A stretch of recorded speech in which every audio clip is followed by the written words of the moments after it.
Hello everyone to my regular schedule of uploading a long form every week.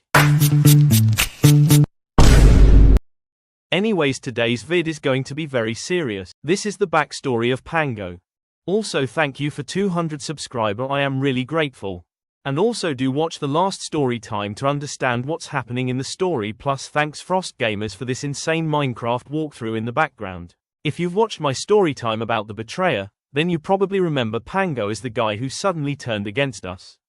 To everyone else, he looked like the villain. Someone who threw away his friendships for no reason. Even we believed that for a long time. But the truth is, none of us knew what had happened before we met him. This isn't a story about betrayal. It's the story that created the betrayer. It all started with the person Pango loved the most, his grandfather. He wasn't just an old man in the family. He was Pango's safe place. Whenever life became too much, whenever he needed someone to talk to, or whenever he simply wanted to be understood, his grandfather was always there to listen. Sadly, he couldn't say the same about the rest of his family.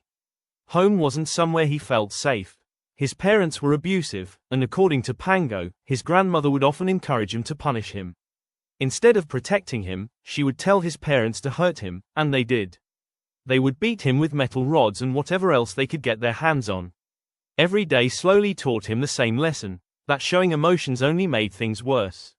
So he stopped showing them. Through all of that, there was only one other living thing that never made him feel unwanted, his beagle, Simba. Pango always talked about Simba with a smile that was impossible to fake. To him, Simba wasn't just a dog, he was family. The kind of family that would sit beside you on your worst days without asking questions. But sometimes, Pango couldn't help feeling like even Simba was treated better than he was. He would joke that Simba was the real son of the house, but behind those jokes was someone wondering why a dog seemed to receive more love than he ever had. Even so, Simba became one of the only reasons Pango could still smile after everything he had been through. Then came the day that changed everything.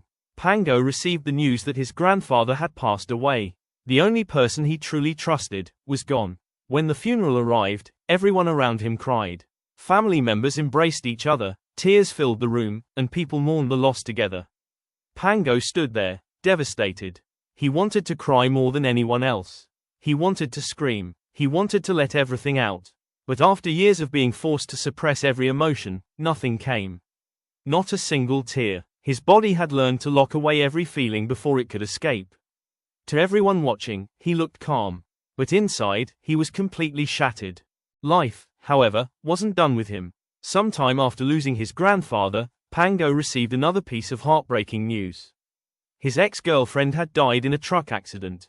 They weren't dating anymore, and they had both moved on with their lives, but hearing that someone who had once meant so much to him was suddenly gone, reopened wounds that had never really healed.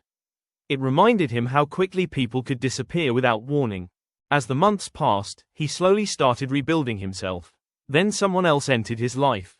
Her name was Hope. Little by little, she reminded him what happiness felt like. She gave him a reason to believe that maybe life wasn't only filled with pain. Maybe things really could get better. For the first time in a long while, Pango wasn't just surviving each day, he was looking forward to tomorrow. But fate had other plans. Hope had severe iron deficiency. One day, she became dizzy, collapsed, and hit her head. By the time her parents realized how serious the situation was, it was already too late. Hope was gone, and with her, he had lost all hope. After everything that had happened, Pango stopped believing it was just bad luck. First his grandfather, then his ex, then Hope. Every single person who had become truly important to him eventually disappeared from his life forever.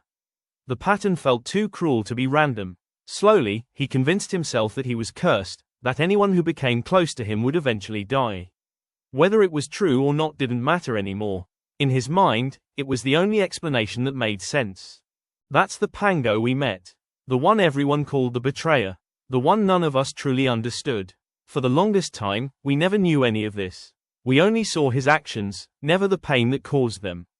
But eventually, after carrying that burden alone for so long, Pango finally told Sango everything. Every loss, every fear, every reason he had hidden behind the mask of a villain. For the first time, someone finally understood why he had done what he did. And after all that, Pango became our friend again. We thought the story had finally reached its happy ending. We were wrong. Because just when everything seemed to be getting better, Sango did something that changed everything. Stay tuned for the next story time. I will upload it at 500 subscribers. So goodbye, sayonara.